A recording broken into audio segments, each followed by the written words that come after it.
Good morning. आज हम पढ़ने वाले हैं two component system of phase diagram. Okay, तो यहाँ पे अगर आप सी देखोगे तो सी आपका कितना होना चाहिए 1। अभी तक इसके पहले हमने पढ़ा था वन कंपोनेंट सिस्टम, मतलब हमारा जो सी था वो कितना था 1 था। ओके, अब अगर हम इसका डिग्री ऑफ फ्रीडम देखें तो क्या हो जाएगा। डिग्री ऑफ फ्रीडम का जो फॉर्मूला होता है वो होता है C माइनस P प्लस 2। अब अगर हमने यहाँ पे C2 लिया है और P हमारा ये हो जाएगा +2, ठीक है। तो यहाँ पे हमारा जो डिग्री ऑफ फ्रीडम है वो निकल के आएगा 4 माइनस P। ओके, यहाँ पर अगर आप देखो तो मेरे पास कितने मैक्सिमम डिग्री ऑफ फ्रीडम हो सकता है। तो यहाँ पर जो मैक्सिमम डिग्री ऑफ फ्रीडम है उसको हम कैसे निकाल सकते हैं, एफ मैक्स हमारा क्या हो जाएगा C माइनस P प्लस 2। ठीक, C हमने कितना लिया 2। अब देखो अगर हमने डिग्री ऑफ फ्रीडम मैक्सिमम लिया है तो हमें फेज क्या करना पड़ता है, मिनिमम करना पड़ता है। ये हमने अपने लास्ट लेक्चर में आपको बताया हुआ था। ठीक है, तो यहाँ पे अगर हम फेज 1 रखेंगे तो ये जो होगा ये हमारा कितना निकल के आएगा 3। ओके, अब अगर मुझे ग्राफ प्लॉट करना है तो डिग्री ऑफ फ्रीडम 3 बताना पड़ेगा। डिग्री ऑफ फ्रीडम 3 बताना पड़ेगा। अभी तक जब हमारा डिग्री ऑफ फ्रीडम 2 निकल के आता था तो या तो हमें टेम्परेचर और प्रेशर दोनों बताना पड़ता था। जब हमारा डिग्री ऑफ फ्रीडम 1 निकल के आता था तो हमें या तो टेम्परेचर या फिर हमें प्रेशर बताना पड़ता था। और जब हमारा डिग्री ऑफ फ्रीडम 0 निकल के आता था तो हमें कुछ भी बताने की जरूरत नहीं थी, ना तो टेम्परेचर बताने की जरूरत थी और ना ही प्रेशर बताने की जरूरत थी।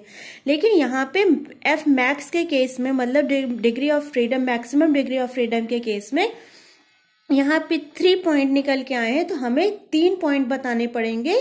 क्या क्या बताना पड़ेगा हमें प्रेशर बताना पड़ेगा, टेम्परेचर बताना पड़ेगा और कॉन्सेंट्रेशन बताना पड़ेगा। ओके, मतलब सपोज करो मेरे पास एक कंटेनर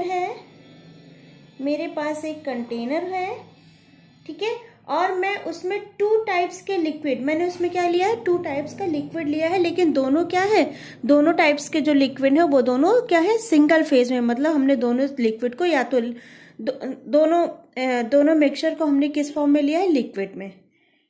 ठीक है, मतलब ये क्या है सिंगल फेज में है। तो यहाँ पे मुझे pressure and temperature and concentration तीनों को क्या करना पड़ेगा, बताना पड़ेगा। मान लो हमने जो सॉल्यूशन में लिया है वाटर लिया है जो कि क्या है हमारा लिक्विड, और दूसरा हमने क्या लिया है XY लिया है, ये भी हमारा क्या है लिक्विड फॉर्म में है। तो देखा जाए यहाँ पे 3D टाइप का ग्राफ है। ठीक है, हम ये जो डायग्राम हमारा बनेगा, क्योंकि हमें 3 चीजें बतानी है, टेम्परेचर, प्रेशर और कॉन्सेंट्रेशन, तो इसका जो ग्राफ बनेगा वो 3D टाइप का बनेगा। ठीक है, तो उसका ग्राफ अगर हम प्लॉट करें तो वो कुछ इस टाइप का होगा। ये लाइन हमें प्रेशर बताएगी, ये लाइन हमें टेम्परेचर बताएगी और ये जो लाइन है ये हमें बताएगी कॉन्सेंट्रेशन। ठीक है, तो हमारा ग्राफ कुछ इस टाइप से बनकर आएगा।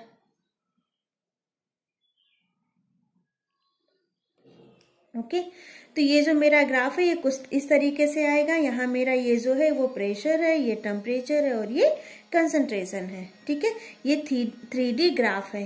क्योंकि 3D ग्राफ को प्लॉट करना इतना आसान नहीं होता, तो अब हम क्या करेंगे, हम यहाँ पे थ्रू आउट का एक्सपेरिमेंट, इस पूरे थ्रू आउट का एक्सपेरिमेंट प्रेशर को कांस्टेंट रखेंगे।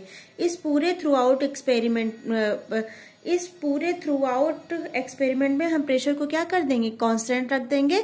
तब हमारे पास क्या हो जाएगा, टेम्परेचर और कॉन्सेंट्रेशन। ठीक है, तो 1 of the degree of freedom will be held to the constant, मतलब डिग्री ऑफ फ्रीडम, जो एक डिग्री ऑफ फ्रीडम है उसको हमने क्या कर दिया है, कांस्टेंट रख दिया है। अब अगर मेरा प्रेशर कांस्टेंट हो जाता है तो मुझे बताओ डिग्री ऑफ फ्रीडम क्या हो जाएगी।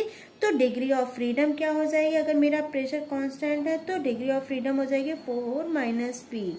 ठीक है,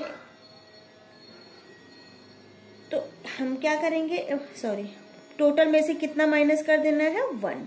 ठीक है, तो यहाँ पे ये रिड्यूस डिग्री ऑफ फ्रीडम है ना, तो इसको हम क्या लिखेंगे 4 माइनस P माइनस 1, या फिर F डैश हमारा जो निकल के आएगा 3 माइनस P।